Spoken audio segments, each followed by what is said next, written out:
Hello, and welcome to another episode of Refining Rhetoric. This is your host, Robert Bortons. I am super excited to have Dr. Matthew Smith on today from Hildegard College. It's an all-new classical Christian college in Southern California. We are going to talk a little bit about recession and using that topic as our practice for our 15 tools of learning. And of course, we'll dive into the world of crypto, which as of this recording is experiencing what they call a crypto winter. Just like the markets, everything is down, but that's not why we discuss it. We discuss it because it's a new technology. So let's jump in. Classical Conversation Studios presents Refining Rhetoric with CEO Robert Bortons, a podcast where faith, business, politics, and classical education meet. Join us as we use the classical tools of rhetoric to seek truth in every arena of life. Hello, and welcome back to another episode of Refining Rhetoric. Today, my guest is Dr. Matthew J. Smith. Dr. Smith is the founding president of Hildegard College, an all-new Christian college located in Southern California that takes a unique approach to the liberal arts, combining the great text tradition with entrepreneurship. Before founding Hildegard, Matt taught as an English professor for 10 years. He's written a great deal on literature and philosophy, authoring books and papers on Shakespeare, Milton, and other Renaissance writers. He's also an associate editor of Christianity and Literature. Dr. Smith, welcome to the show. Thank you, Robert. Really a delight to be here. We love interacting with classical conversations, families, and educators. So I'm really delighted to be on Refining Rhetoric. Well, thank you. You've worked in higher education for 10 years before starting this newest venture. And from what I understand, you realized that sometime in your career that higher ed really needs a reset. But instead of trying to change it from your professorship position, you decided to go all in with your own college. So, why start a new college? Yeah, great question. It's an audacious thing to do. There is not a script for how to start a new college, but people have done it and they've done it recently. And I think people are catching on to a movement of alternative, especially Christian and classically minded colleges that are doing something different. Now, why hit the reset button? One of the quotations we have on our website that is inspiring from us comes from C.S. Lewis's book, The Abolition of Man, which is a wonderful book about education. Where he talks about men without chests, men without the virtues of the chest, like courage and fortitude. He says, we make men without chests and we expect from them virtue and enterprise. We make them without chests, but then we expect them to act as if they have chests. And I would, in this way, describe the modern university kind of like Frankenstein's creature or Dr. Frankenstein's monster. He creates this being out of a corpse. He uses new technology. He's experimenting. There's nothing inherently wrong with what he does at first, but then he makes this thing unnaturally and expects it to act naturally, to contribute to society, to be virtuous, to honor its human race while it's being rejected by the human race. And this is a really theme of the time Mary Shelley's writing, the turn of the 19th century. You see other versions of this. Mary Wollstonecraft talks about the education of women who were not educated at the time she's writing in the liberal arts, but more in aesthetics and manners. And yet men were complaining at the time that women were not succeeding in their attempt to raise their children, especially their boys, in virtue. And yet Mary Wollstonecraft would say, well, how can you expect us to cultivate virtue in our children when it has been cultivated in ourselves through the liberal arts in the first place? So universities today follow this same pattern that you see at the turn of the 19th century, as you see industrialization and globalization, new technologies, all things happening at this time at the turn of the 19th century. And there were these cautionary tales about creating something not fit for the job and yet demanding of it and relying on it to do the job. Similarly, what drives universities today as institutions is not the same driver. They're not the same drivers that lend themselves to the cultivation of intelligence and capability and virtue in young people. What really drives them are enrollment. Let's get warm bodies in seats, and let's get those federal funds through student loans, and let's create new professional programs. And there's a kind of disunity to the education. So all this to say, why does it need a reset? It needs a reset because it's like Frankenstein's monster. We're demanding of it. Get our young people jobs, prepare them for the workplace, help them become good citizens, help them become virtuous and faithful people. And universities are not really designed to do any of these things. So can you change it from the inside out? Maybe. I don't think so. I think it's time to hit the reset button.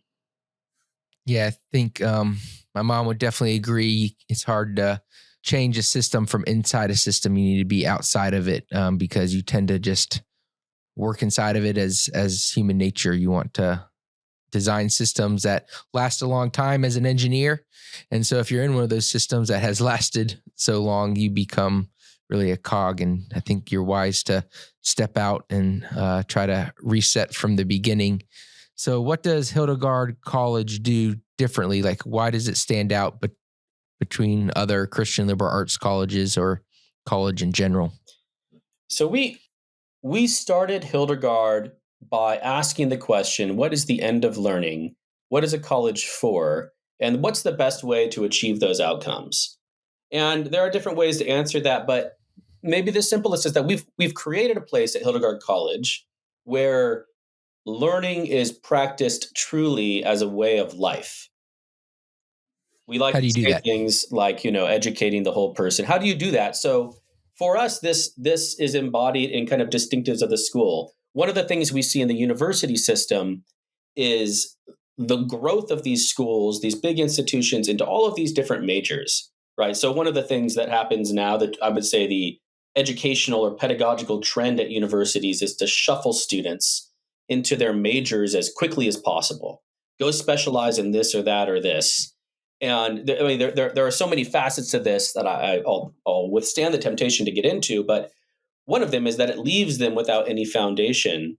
And what does it mean to study history or political science or nursing, kinesiology or psychology when you haven't studied the other liberal arts? What does that mean? Can you practice it as a way of life? No, you practice it from day one as a profession.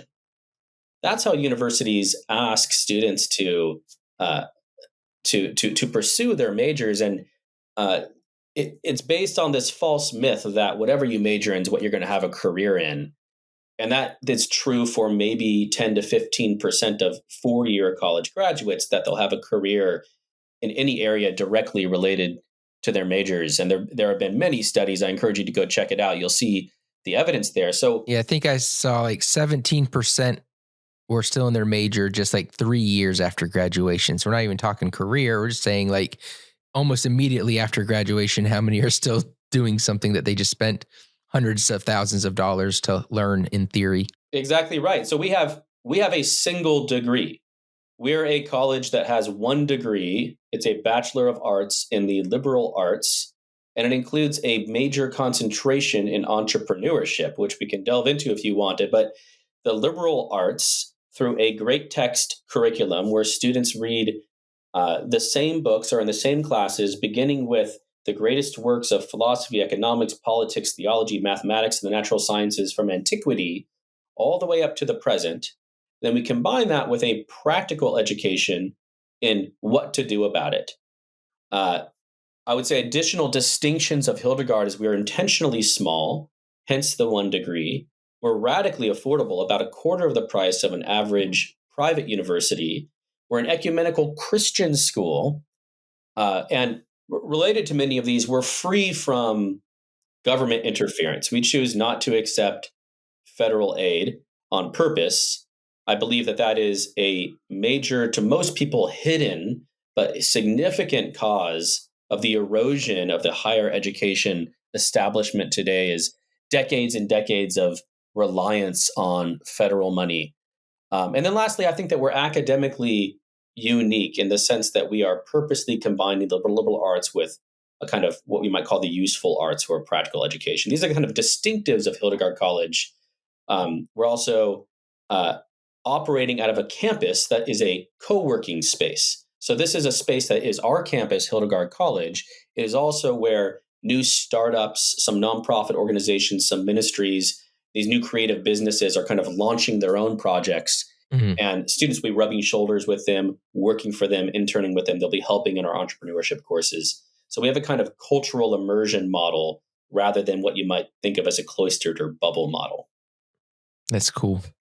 And I'm in agreement on the whole federal funding. I don't want to go too off course, but they're doing a lot of stuff in the Florida public schools, and conservatives are cheering them on. And I'm like, well, it's still being funded by the federal government. So you're still going to you can't defeat Marxism by taking dollars that are financed through Marxist means. So I applaud you all for staying out of the federal funding. What is the significance of Hildegard College? Like, why did you name it Hildegard? Like, what is that supposed to mean to the students? Yeah, so who is Hildegard? Saint Hildegard von Bingen, is a German 12th century abbess who you might know her as an author, you might know her as a musical composer, a scientist, a philosopher, a theologian. We What we love about Hildegard is the way that she embodies the polymathic course. So a polymath, Benjamin Franklin, Leonardo da Vinci, Hildegard von Bingen. A polymath is somebody who is not simply an expert in one thing, but is proficient in many things. And our conviction is that how colleges can best serve young people today is to form them in faith and virtue and then train them as polymaths. Because on average, they're going to change their careers 3 times before they're 30. They're going to, technology is going to change. They can learn a computer coding language. It's going to be outdated in 8 years from now. We need people that can think alongside technology, can think alongside change, can lead people in times of growth and uncertainty. And in many ways, a polymath for us is an old-fashioned word, and I think a more meaningful word for what we call an entrepreneur today, which is not a business person only. It's somebody who has that ability to lead others in times of uncertainty and innovation and change. So we've chosen the name Hildegard in honor of Hildegard, Saint Hildegard, and the way that she kind of embodies that polymathic ideal that we see in our students. Mm. Now, you've been a professor, and of course, you're starting this new college. But what are those challenges that you see students facing today, and how are you guys answering those?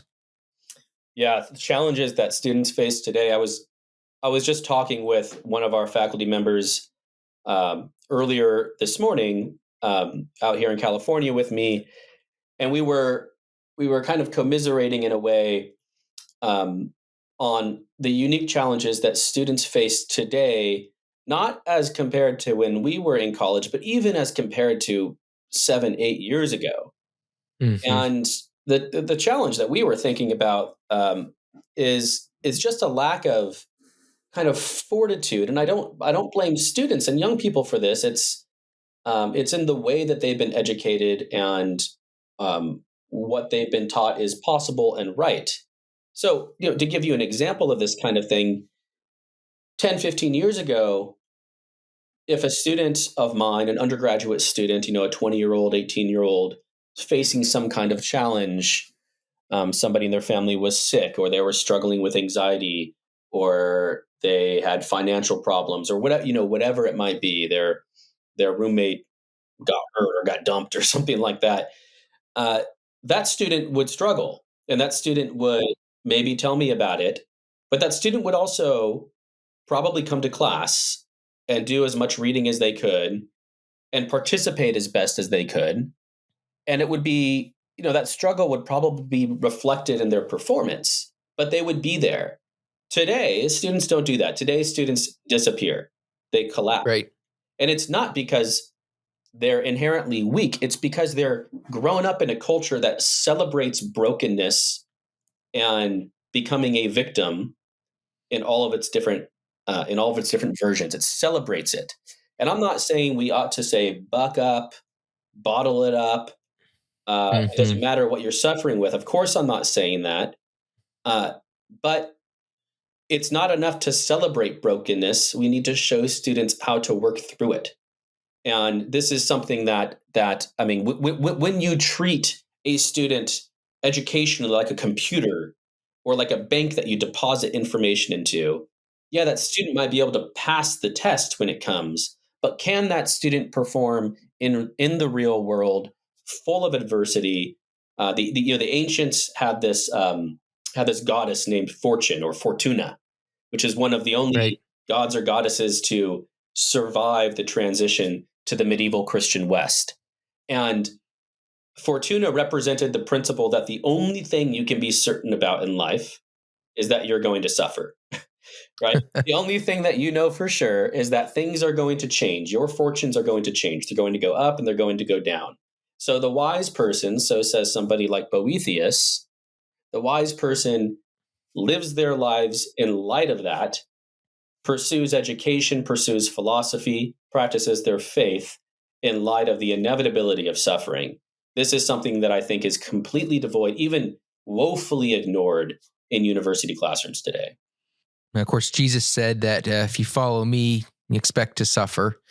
I'm involved in a lot of sports and collegiate sports, and it's shocked me to learn 3 or 4 years ago that a lot of colleges are now hiring resiliency coaches for their athletes to help them, learn to pick themselves off the mat, or, hey, if the momentum's tide is turned, how do you get back? And talking to college coaches about how helping kids to develop these skills that not skills that they're trying to refine to get that edge, but literally skills that have been lost in the last decade. Mm. And so I would definitely say, what has changed in K through 12 education that has made that to happen.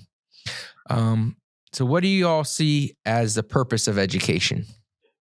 Yeah, so the purpose of education, and I want to kind of acknowledge that you and I, and we can get a few other educated people in the room, and we could all kind of try to define what the liberal arts are, and it would be difficult, and we might not agree, but we'll be in a kind of constellation of meanings that I think are related to one another. So I'm not claiming to speak as the final authority here. The way that we think about the purpose of education as a Christian college is as wrapped up in the ends of life, what it means to have a flourishing life as a Christian. So you just described suffering is one thing that Christ told us to expect. So, as opposed to the kind of pagan world, we're told to take up our cross. So a Christian education, the purpose of it looks different than a secular education. But what defines classical education today, at least in my opinion, is the way that the West has taken the liberal arts tradition and really channeled it through a Christian worldview. And so all human moral activity is wrapped up in the highest ends of God's purpose for us. The liberal arts help us participate in human moral activity. So the purpose of education, thinking about the liberating aspect, the freeing aspect of the liberal arts, the purpose of education is to free a person both to discern and also to choose what is good and true. To discern and to choose what is good and true. So a liberal arts education liberates. What does it liberate exactly? Again, many, I think, answers to that question. What is the freeing quality of liberal arts? The way I think about it is it liberates the will, the human will, our ability to choose through knowledge and formation, also through penitence and reliance on God. So this is a rightly ordered soul in the Christian worldview. And the liberal arts, they're not everything, but they help us to get there. So that's how I would define the purpose of education, to free a person to discern and to choose what is good and true. And you can, each of these, discerning, choosing, volition, what's good, what's true, each of these are framed entirely within Christian worldview, which I think what makes classical education distinct from a more secular liberal arts approach. Yeah, because you hear a lot in today's society about your truth or my truth, or being able to, we always have a debate about what is freedom. And of course, there's people argue, well, freedom means doing whatever you want. But I don't think from a classical and especially Christian perspective, freedom is not doing what you want, but freedom is the ability to do what you ought to do. Exactly. What if what you feel free to choose is something that enslaves you? Right. Is that choice a free choice or not? That's a pretty classically Christian question. Now explain to our audience and to myself, how do you mix great text education with entrepreneurship? What does that mean? Yeah, we are really the first college, especially in this kind of new movement of classically minded alternative colleges, that's combining a classical great text curriculum with a concentration or education in entrepreneurship. In many ways, you could say we are indeed mixing the liberal arts with the useful arts, but we believe that the liberal arts include practical knowledge. So there's a I think that there's a kind of common sense argument here that we ought not to say, here's this awesome liberal arts bachelor's degree, now go do something with it in the world. We should pull that, go do something with it in the world, into the educational experience and train people and guide students in how to do that. But I also think that the liberal arts tradition, back to its antique roots, did interact with a kind of practical knowledge. So, I think of my favorite philosopher is Plato, who wrote these dialogues featuring his teacher, Socrates. And Plato had this notion through Socrates of what he called a whole art. The word whole is very important to us in the classical education world, right? Educating the whole person. And he had this notion of a whole art. This is an art or a discipline or a practice or an area of knowledge, an art that is directed toward an end. If it's not directed toward an end, it's not a whole art. This was important to Plato. I think it's powerful. Aristotle took this notion of a whole art and he fleshes it out, saying that a whole art or discipline, think of a college major, right? Think of the study of chemistry or physics or politics or literature. A whole art or discipline is practiced by being oriented toward a higher good. And it's only in practice, or at least the capability to achieve that higher good, that it attains to this fullness. So in other words, Aristotle would say this whole art, this idea of a virtuous practice, is good in and of itself, but its highest good can only be met when it's paired with the means to attain that higher good. You could want to help somebody, for instance, but that virtue is not fully realized unless you have the means and make the decision to actually help that person. So for that reason, entrepreneurship, the study of how to serve your neighbor by building new things, by understanding economics, the commercial world, by understanding how organizations work and what it means to be a leader, is a way of giving students the means to act upon the convictions that they formulate in their liberal arts education. So that's why we pair the great text tradition with entrepreneurship. It culminates for us after a series of 7 entrepreneurship courses. It culminates in what we call the polymath project. We think of like a conventional senior academic thesis, but this is an applied thesis. So students can work on whatever they want to in teams by themselves. They can build a business. They can work with one of our civic partners. This is an outside organization that helps teach these entrepreneurship courses to, a project for them in whatever industry, for-profit or nonprofit that they want to, so long as they make a convincing case to us that it's a project worth pursuing, and secondly, that it's appropriate for the scope of a year's worth of time. This is a way for students to kind of launch into the world after the college during their senior year, the polymath project. Exciting. The polymath project sounds awesome. Is that part of the 4 units each year, or is that going to be on its own? My understanding is you have, you have the great text, you have entrepreneurship, there's the quadrivial arts. Is that part of those as well? So we have 4. There are 4 parts to our education. One is the great tradition.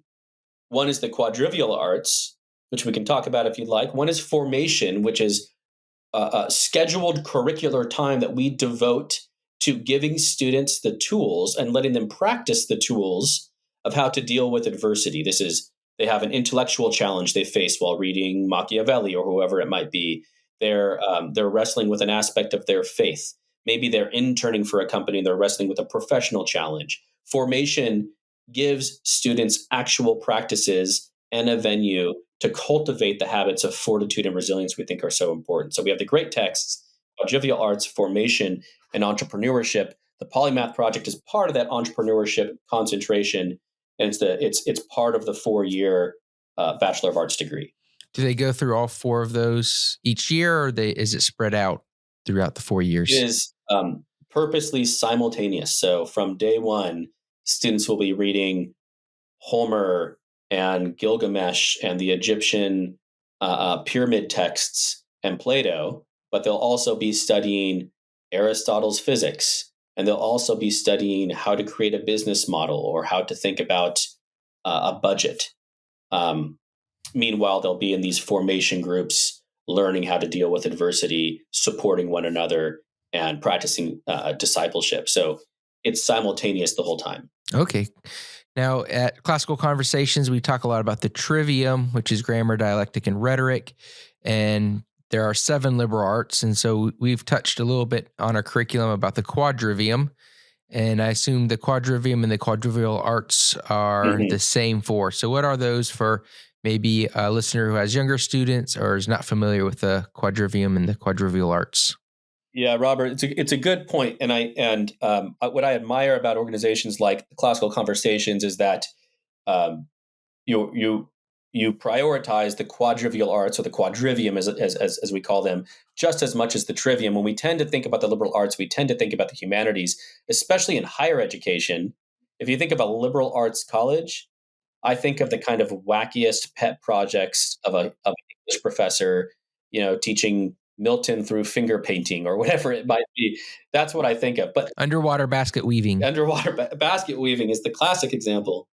But really, as you say, at least 4 of the 7 liberal arts traditionally would be classified, according to some arguments, as sciences. So the quadrivium consists of arithmetic, geometry, astronomy, and music. And these quadrivial arts are more developmental. If you read some classical thinkers, Nicomachus and Aristotle and Boethius and Augustine, Thomas Aquinas, you'll see that there's a kind of natural progression most of them prescribe to education. The CC educators that I know understand this full well and are eloquent about it. But beginning with mathematics, moving to the natural sciences, the study of nature, and then only from there moving to metaphysical disciplines, that is, the study of things that are only properly known with the mind. So things that can't be measured, things that can't be reduced to number, things like being, goodness, similitude, whatever these ideas might be. These are metaphysical disciplines or metaphysical objects of knowledge. So there's a natural progression through the quadrivial arts, according to these classical thinkers, that is formative for students.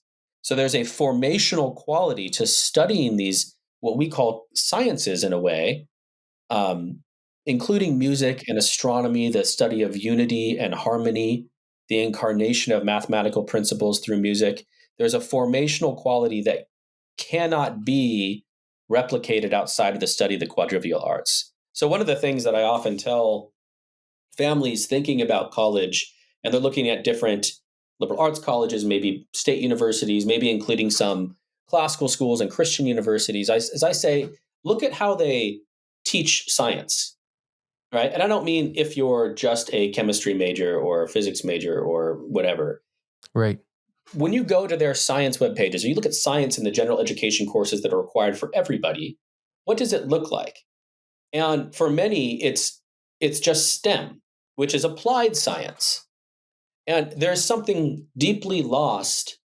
I think you would agree, Robert. There's something deeply lost when you're studying science not as a liberal art, something that contributes to the freedom of our souls to worship God and to love our neighbor, but rather just as an applied art, just as a useful art. And this has been the trend for schools because that's where the money's at. not to get in the weeds, but that's how schools get grants. That's how they promote they promote their programs and raise their enrollment. Oh, look, you'll become a physician. You can become a nurse. You become a scientist in this way. And really, they're throwing the baby out with the bathwater. Even worse, creating, as I said, a kind of Frankensteinian creature, and then demanding of these graduates virtue and finding they're not succeeding. They're not succeeding in graduate school or in the workforce or in their families, when not just the humanities aren't taught, but when the quadrivial arts, when the sciences are not taught, mathematics isn't taught as a formative, freeing discipline.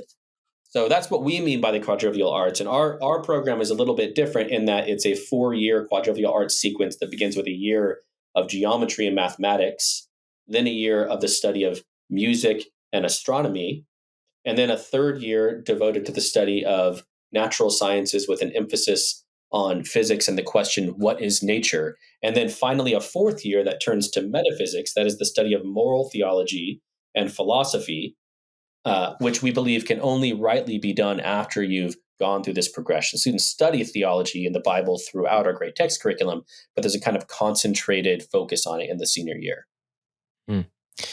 Yeah, to paraphrase C.S. Lewis, if you are not embracing, the why and the how, but just the what, you're going to create a smarter devil. Perhaps that's what we're seeing in society, especially here in the United States right now, as seems like the walls are crumbling down, depending what day it is.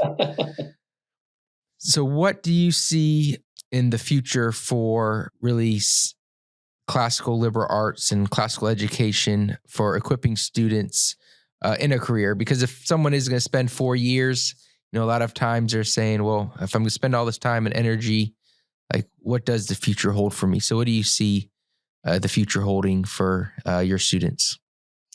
Yeah, one of the questions we get, especially from homeschooling families, that I think is really prudent to ask is, my child already read some of these things. They already did the classical education thing. Wouldn't it be best for us to take a more practical route? Isn't it better for us to send our children to community college and then maybe from there to a state school, use as much state money as possible? And there certainly is a practical wisdom to that way of thinking. But the work that you are doing for your children, K through 12, can really, really easily be undone in ways that you're not aware of at the college level. And I want, the reason why we are combining, one of the reasons we combine entrepreneurship and the polymath project, the sense of creation and creativity in our program that is also deeply rooted in the liberal arts and the great text tradition, is that we want to help students transition from that, whether they're classically educated or not, to the real world in an integrated way. And, I almost hesitate to use the word because I think it can be overused, but we mean it in a very practical sense. You can go to our website and look at our curriculum and see how how the liberal arts, the quadrivial arts, formation, entrepreneurship are integrated together throughout the program. So our students are polymaths. We imagine graduating polymathic people who are formed in faith, virtue, and the ability to do extraordinary work, as our mission statement says. Looking at the trends of what graduates are doing today, I think more and more students are interested in getting experience sooner than later. That is, getting work experience, trying some things out, getting a job in this industry or creating a startup with their friends doing this. I think they've seen older generations, even, a few years older graduates kind of wander around, experience a kind of existential vertigo, so to speak. Mm-hmm. And what we see in young people today is a real ambition and a drive. And in the applicants that we have to Hildegard College, as we're interviewing these students, we see this motivation to get out there and do something. And so we want to give students the ability to practice that now, to come into college, to be formed deeply by the liberal arts tradition, but then also to do something about it, to get their feet wet, to work with real organizations, to have real relationships with leaders from businesses and ministries, nonprofit work in the arts. So really, the sky is the limit. I imagine, there are thousands of paths students can take, but for us, it's a return to the liberal arts and combining it with entrepreneurship in a way that we think of as kind of the monastery meets the incubation lab. Mm. Sounds like fun. Now, real quickly, I know you've written books and papers on literature and drama and how those interact with religion, philosophy. Are you working on any projects now besides, starting a college? Yeah, yes. Yeah, my work as a scholar has slowed a bit, but I still take deep joy in reading the literature that I love, literature of the Renaissance. I've done a lot of writing on Shakespeare and the works of John Milton, medieval theater, late medieval theater, the interaction between Christianity, philosophy, and literature at that period of time when classical texts are being rediscovered. I recently finished a book, not out quite yet, on the concept of recognition. And so, what I would ask people to kind of imagine is think of an ancient drama by Sophocles or a scene in one of Homer's epics, and you have these moments that Aristotle called ananoresis. This is ananoresis translates to recognition, where two people face one another, two long lost twins in a Shakespeare play, for instance, or a mother and a child, or a husband and a wife who had not seen each other see each other, and there might be some baggage there, but somehow, as Aristotle describes it in his Poetics, through this interaction, through this face to face encounter, these people are able to overcome this baggage. What's happening there? And so, my interest in this book called Shakespearean Recognition is on how Shakespeare explores this, especially, and how what's really happening in this kind of face to face encounter, these moments of recognition, is that forgiveness is achieved, reconciliation is achieved, not because there's a moral reckoning and I've said, hey, I'm really, really sorry, I'm going to give you these reparations or something, but because somebody as a gift forgives another person, something that can only be done, I think, under the existence of a higher good, outside of temporal justice, really within the world ordered by a God. So that's what Be on the Lookout, Shakespearean Recognition's new book coming out. That's what I've been working on recently. Well, Dr. Smith, thanks so much for coming on the show today.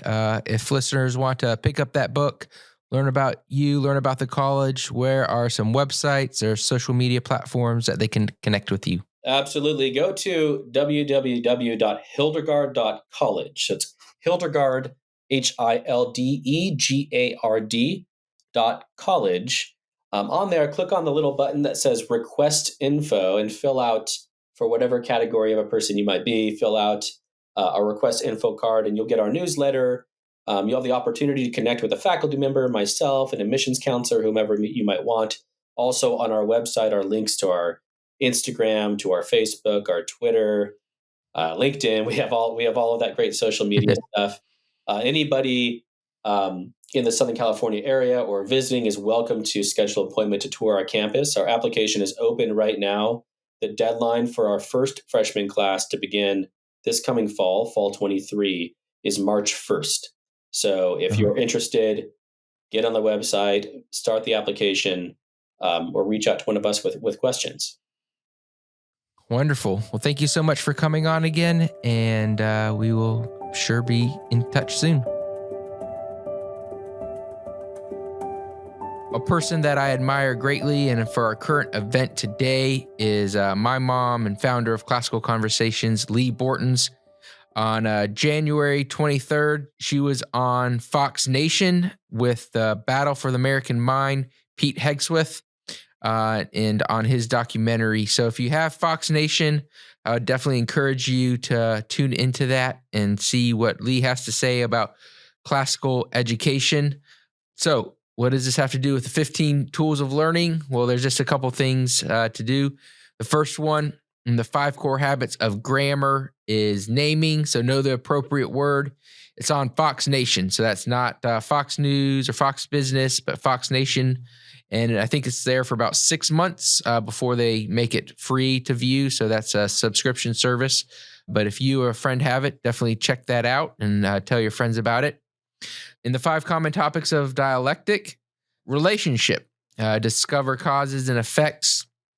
And of course, this book was kind of co-authored by David Goodwin, who is in ACCS. He heads up the ACCS schools.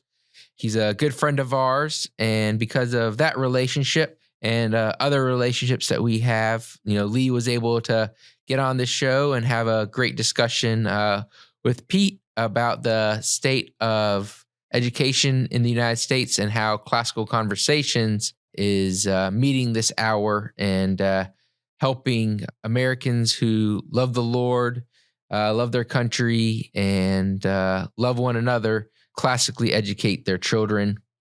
And in the 5 canons of rhetoric, delivery, of course, Lee is known for her speaking and writing, and it was pretty exciting for her and for us here at Classical Conversations to see her delivery using the tool of delivery on a show that is going to get this much reach. So it's an awesome time to be homeschooling. It's a great time to be in a Classical Conversations community.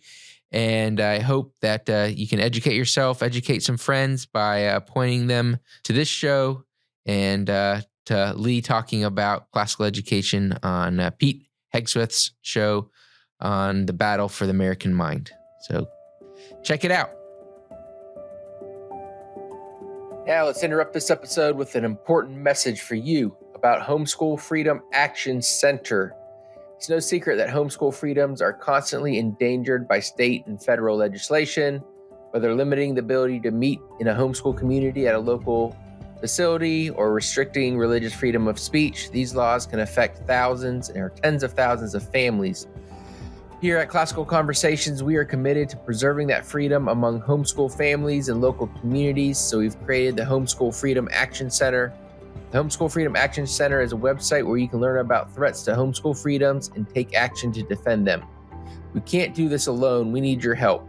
Each homeschool family that stands to protect their freedoms is making a difference, not just here in the United States, but around the world.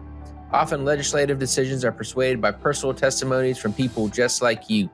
So visit homeschoolactionfreedom.com to take the first step into protecting homeschool freedoms, because your voice is needed to be heard, and together we can make a difference. So check out homeschoolactioncenter.com. That's homeschoolfreedomactioncenter.com. Welcome to Classical Crypto with Will. Today, I wanted to do a quick review on cryptocurrency in general. We've run this segment for a long time now, and from time to time, it's good to just go back and get a basic review of what cryptocurrency is, and I'll add some extra points along the way. Cryptocurrency is a digital or virtual currency that uses cryptography for security. It is decentralized and operates on a peer-to-peer network, meaning transactions take place directly between users without the need for intermediaries such as banks. And this is so cool. We're just all so in the habit of having a bank, having that third party validate our transactions, take out fees. It's in a way, when you start getting into crypto, you start thinking and going, wait, why do I need the validation of the banks? And I get the whole thing, security, and that's how our system runs. But it's just interesting to start thinking along those lines a little bit and ask some of those why questions. The most well-known cryptocurrency is Bitcoin, which was created in 2009 by an individual or group of individuals using the pseudonym Satoshi Nakamoto. Bitcoin's underlying technology, the blockchain, is decentralized. It is a decentralized ledger, I should say, that records all transactions on the network. Each block in the network in the chain contains a record of multiple transactions, thus blockchain. And once a block is added to the chain, it cannot be altered. Thus, you have a very pure record of what has transpired. This ensures the integrity and transparency of that currency. Another important aspect of cryptocurrency is the use of a consensus mechanism. The mechanism ensures that the blockchain is updated and maintained by a decentralized network of users rather than a central authority.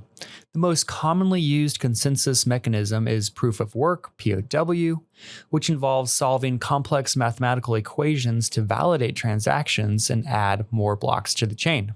Cryptocurrency can be used for a variety of purposes, including online purchases, peer-to-peer transactions, and it's used as a store of value in general.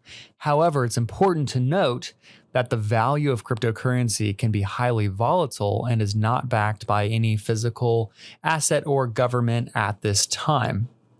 So in conclusion, when we are just looking at cryptocurrency, obviously everyone knows it's digital. It's cryptography. It's decentralized, not centralized at the moment, which is great. And because it's so decentralized on a blockchain, this provides a lot of security and integrity.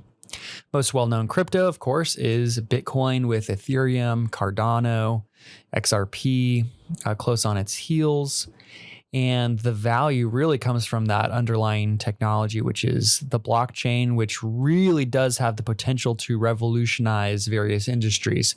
We saw credit cards take over, right? A lot of people didn't think credit could ever take over, right? We need to have physical dollars. That was a conversation a long time ago, and it happened. So we need to be mindful of these new technologies that come up that do have the potential to revolutionize an industry.